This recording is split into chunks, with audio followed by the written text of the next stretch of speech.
Hello दोस्तों, tour with Tabish YouTube channel में आप सबको खुश आमदीद। दोस्तों, इस दुनिया में एक ऐसा मुल्क है जहां गर्मियों में दर्जा हरारत 50 डिग्री से भी ऊपर चला जाता है। इतनी शदीद गर्मी के सड़कें पिघलने लगती हैं। एक ऐसा मुल्क जहां कभी औरतों का गाड़ी चलाना मना था और बर्थडे मनाना तो सख्ती से बैन था। जादूगरों को पकड़ने के लिए एक अलग सरकारी महकमा भी कायम था और यही मुल्क आज सहरा के बीचों बीच सैकड़ों अरब डॉलर के मुस्तकबिल के शहर तामीर कर रहा है। सुनते हैं तो लगता है जैसे कोई साइंस फिक्शन फिल्म की कहानी हो, लेकिन ये सब कुछ हकीकत है। तो दोस्तों, हम बात कर रहे हैं सऊदीया अरब की। मशरिक वुस्ता का सबसे पुरस्कार मुल्क, यहाँ हजारों साल पुरानी रिवायात और मुस्तकबिल के ख्वाब आपस में टकरा रहे हैं। कुछ लोग इसे एक बंद और कदामत पसंद माशरा समझते हैं। कुछ का ख्याल है कि ये 21वीं सदी में सबसे तेजी से बदलने वाला मुल्क बन जाएगा। तो आखिर सऊदीया अरब है क्या? रिवायात का कला या मुस्तकबिल की तजर्बा का? तो बस आप वीडियो को एंड तक जरूर देखिएगा, क्योंकि वीडियो में आगे चलकर ऐसे ऐसे हैरत अंगेज हकाइक हैं कि जिन पर यकीन करना आपके लिए शायद नामुमकिन हो। तो वीडियो में आगे बढ़ने से पहले अगर आपने अभी तक इस चैनल को सब्सक्राइब नहीं किया तो जल्दी से चैनल को सब्सक्राइब करके साथ बेल नोटिफिकेशन को भी ऑन कर दें। तो दोस्तों, जरा सोचिए, एक बच्चा केक पर मोमबत्तियां बुझा रहा है। दुनिया के अक्सर ममालिक में ये एक आम सी बात है, लेकिन सऊदी अरब में कभी ये ममनू था, क्योंकि इसे मजहबी इक़दार के खिलाफ माना जाता था। सिर्फ सालगिरह ही नहीं, वैलेंटाइन डे, हालोवीन और क्रिसमस जैसे त्योहार भी कई सालों तक पाबंदियों की जद में रहे हैं। वैलेंटाइन डे से पहले मजहबी पुलिस दुकानों का मुआयना करती और लाल गुलाब, लाल गुब्बारे और दिल की शक्ल के तोहफे जब्त कर लेती। फिर सन 2018 में विजन 2030 का आगाज हुआ और सब कुछ बदल गया। आज सऊदीया के कैपिटल यानी दारुल हुकूमत रियाद सिटी के शॉपिंग मॉल्स में हालोवीन की सजावटें नजर आती हैं और वैलेंटाइन डे का सामान खुलेआम फरोख्त किया जाता है। नई नस्ल बिल्कुल मुख्तलिफ माहौल में बढ़ती जा रही है।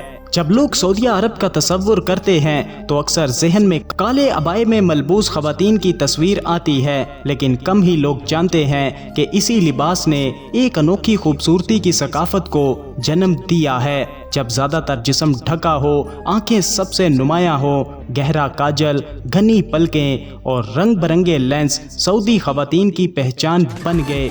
ये रिवायती दायरे में रहकर खुद को जाहिर करने का एक मुनफरिद अंदाज है, लेकिन बंद दरवाजों के पीछे एक और दुनिया भी मौजूद है। शादी की तकरीबात में, खवातीन के जिम में और सिर्फ खवातीन के लिए मखसूस जगहों पर औरतें अपने मनपसंद कपड़े पहनती हैं और आज़ादी से अपनी शख्सियत का इजहार करती हैं। ये वो पहलू है जो गैर मुल्कियों को आमतौर पर नजर नहीं आता। याद रहे कि सऊदीया अरब कभी दुनिया का वाहिद मुल्क था जहां खवातीन का गाड़ी चलाना कानूनन ममनू था। आज खवातीन इन शोबों में काम कर रही हैं जो कभी सिर्फ मर्दों के लिए थे। अगर आप सऊदी अरब में रहते हैं तो क्या आप आज की जिंदगी पसंद करते हैं या 20 साल पहले वाली? अपनी राय का इजहार कमेंट करके जरूर बताइएगा। दोस्तों, जब लोग जादू टूने की बातें सुनते हैं तो आमतौर पर करून वस्ती के यूरोप का ख्याल आता है, लेकिन सऊदी अरब में कभी एक बाकायदा सरकारी यूनिट मौजूद था जो जादू और काले इल्म के मामलात की तहकीकात करता था। ये कोई अफसाना नहीं बल्कि एक हकीकी इदारा था। इसके तफ्तीशकार तावीज़ गंडे, गैब बताने, जादुई रसूमात और काले इल्म से मुतल्लिक मुकदमात देखते थे। यहाँ तक कि शहरी मशकूक सरगर्मियों की इतला देने के लिए एक खास हेल्प लाइन पर कॉल कर सकते थे। इससे अंदाजा होता है कि यह मामला कितनी संजीदगी से लिया जाता था। इस्लामी सकाफत में जिन्नात का तस्वुर गहरी मजहबी अहमियत रखता है और यही वजह थी कि इस तरह के मामलात महज तोहमात नहीं बल्कि अकीदे से जुड़े सवाल थे। सऊदीया अरब के शुमाल मगरबी सहरा में मदाइन साले नामी एक कदीम शहर मौजूद है जो 2000 साल से भी ज्यादा पुराना है। ये शहर बड़े बड़े पत्थरों की चट्टानों को काट कर बनाया गया है और इसे अक्सर पेट्रा का पुरस्कार भाई कहा जाता है।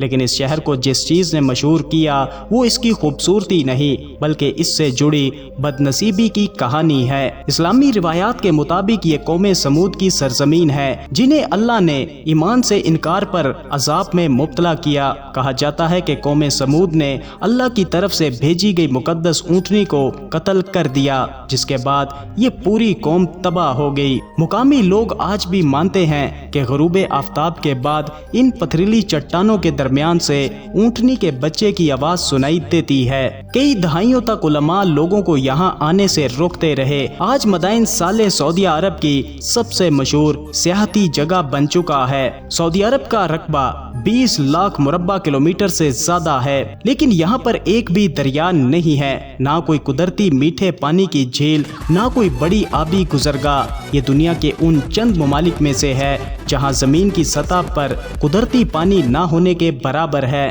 تو پھر 3.5 کروڑ سے زائد آبادی کو پانی کہاں سے ملتا ہے؟ جواب ہے بحر احمر اور خلیج فارس کے کنارے بنے بڑے بڑے ڈیسیلینیشن پلانٹس۔ یہاں سمندر کے پانی کو پینے کے قابل بنایا جاتا ہے اور پھر سینکڑوں کلومیٹر دور شہروں تک پہنچایا جاتا ہے۔ اس کے علاوہ زمین کے اندر لاکھوں سال پرانے پانی کے ذخائر بھی موجود ہیں، لیکن یہ ذخائر انسانی عمر کے حساب سے دوبارہ نہیں بھرتے۔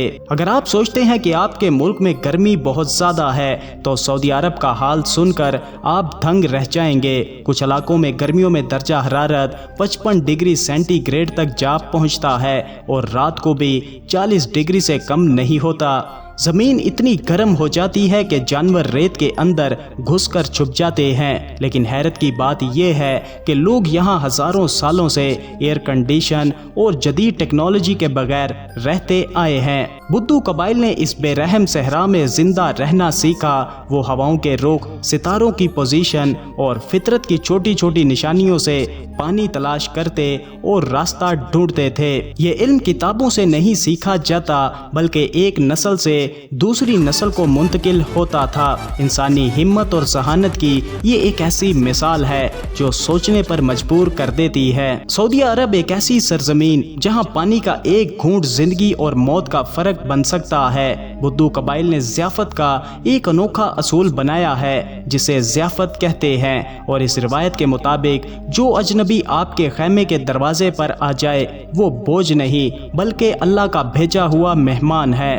رواج کے مطابق کوئی بھی مسافر 3 دن اور 3 رات کا کھانا، پانی اور چھت کا حقدار ہے، اور اس دوران میزبان مہمان کا نام، آبائی علاقہ یا کوئی بھی ذاتی بات پوچھ نہیں سکتا۔ سعودی عرب میں بہت سی غذائیں ایسی ہیں جو باہر سے آنے والوں کو حیران کر دیتی ہیں، لیکن بھنے ہوئے ٹڈے شاید سب سے زیادہ انوکھی چیز ہے۔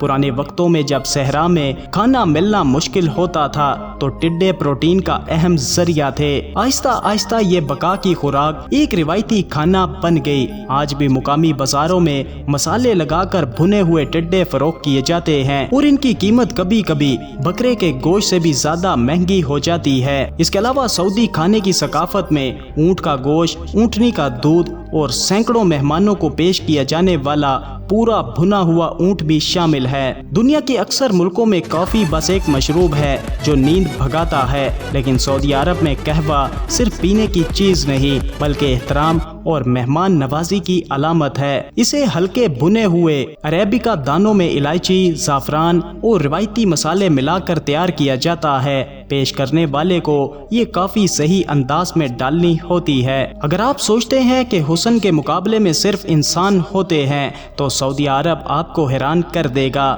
ہر سال کنگ عبدالعزیز کیمل فیسٹیول میں خلیجی ممالک سے ہزاروں اونٹ شرکت کرتے ہیں اور انعامی رقم کروڑوں ڈالر تک پہنچ جاتی ہے۔ یہ دنیا کا سب سے بڑا جانوروں کا مقابلہ حسن ہے۔ اکثر لوگ سعودی عرب کو صرف تیل اور ریت سے جوڑتے ہیں، لیکن یہ ملک انسانی تاریخ کا شاید سب سے بڑا منصوبہ بنا رہا ہے۔ اس منصوبے کا نام نیوم ہے اور اس پر 500 ارب ڈالر خرچ ہوں گے۔ مقصد یہ ہے کہ ایک ایسی معیشت بنائی جائے جو مکمل طور پر تیل پر منحصر نہ ہو۔ न्योम के मरकज में दिल लाइन एक सीधा शहर जो सहरा में 170 किलोमीटर तक फैला होगा। इस शहर में गाड़ियां नहीं होंगी, तवानाई काबिल जदीद जराए से आएगी और यहाँ लाखों लोग रह सकेंगे। बहुत कम लोग जानते हैं कि सऊदी अरब कभी एक गरीब मुल्क था जिसकी मैशत तिजारत, मवेशी और हज से चलती थी। फिर सन 1938 में खलीज फारस के करीब तेल दरियाफ्त हुआ और तारीख ने करवट बदली। आज सऊदी अरब के पास दुनिया के सबसे बड़े तेल के ज़खायर में से एक हैं। इस वसीले ने सहरा की बस्तियों को जदीद शहरों में बदल दिया, जहां शाहराएं, बैनुल अक़वामी हवाई अड्डे और आसमान को छूती इमारतें हैं। चंद नस्लों में वो तब्दीली आई जो दूसरे ममालिक को सदियां लगती हैं, लेकिन इस कामयाबी ने एक खतरनाक इन्हिसार भी पैदा किया है। तेल एक दिन खत्म होगा या दुनिया इसे इस्तेमाल करना छोड़ देगी। यही सोच विजन 2030 है। क्या आप सोचते हैं कि जब दुनिया तेल से दूर हो जाएगी तो सऊदी अरब का क्या होगा? तो दोस्तों, ये था अरब की दुनिया में बसा एक हैरत अंगेज और कदीम तरीन रिवायात वाला मुल्क सऊदी अरब। अपनी राय का इजहार वीडियो को लाइक और कमेंट करके ज़रूर कीजिएगा और वीडियो को एंड तक देखने के लिए आप सबका शुक्रिया।